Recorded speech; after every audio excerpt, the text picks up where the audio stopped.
Ciumia nini kuma mucirithania munene Martha Koome anĩrĩra atĩ mĩkana yothe aratũngio atige wĩra ndĩramũguoyohia. Mawakiri ana nĩ marutĩte ndũmĩrĩri ya kũmũria eyeherie makiuga nĩ aremetwo kũhukia ungumania magoti-inĩ. Mawakiri Gibson Kuria, Nelson Havi na Ahmed Nasir arĩa manatungata ta president a kĩama kĩa mawakiri LSK na wakiri Paul Mũite maugĩte kũrĩ na ũhiũrania wambatĩrĩte na gĩkĩro kĩnene magoti-inĩ makĩrongoreria ũtunyani wa mĩgũnda kũgerera taitũ cia maheni ona kwaga gwathĩkĩra watho. Maya mothe makiuga nĩ maciaro ma mucirithania munene Martha Koome kwaga kumbuthũra acirithania arege nyũkũ. We must have the Chief Justice resign. Why do we say so? Because the Chief Justice is the head of the Judicial Service Commission. She chairs the Judicial Service Commission.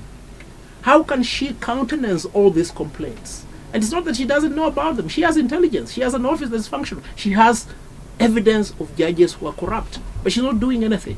Judicial Service Commission is no longer an option because Martha has made it, a club that protects judges. That is why we are looking for now evidence.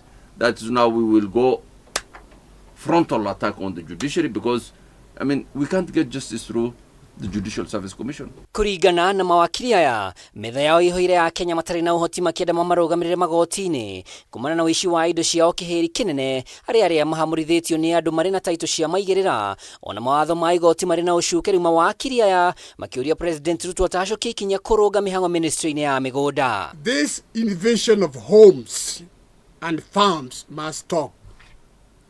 If the police are not capable of enforcing court orders, it is high time the president asked the army to be mobilized to make the title deed what it is. The Kenyan judiciary has never been this corrupt. Yes.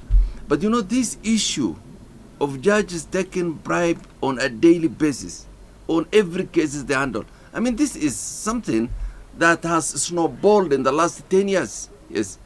And that is why people are losing their property. Gibson tells you there is no longer, the rule of law is completely finished. The rule of money reigns supreme. Maya mahanĩkĩte ciumia nini kuma mucirithania munene Martha Koome auga mĩkana ĩrĩa aratũngio nĩ ya kũmwagĩra gĩtĩo tondũ nĩ mũtumia, mũrũgamo ũrĩa kĩama kĩa acirithania kĩnyitĩrĩire.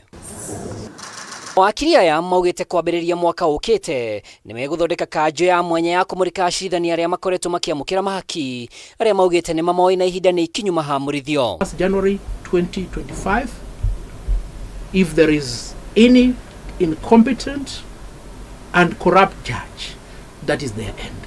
How that will be executed is a matter of law.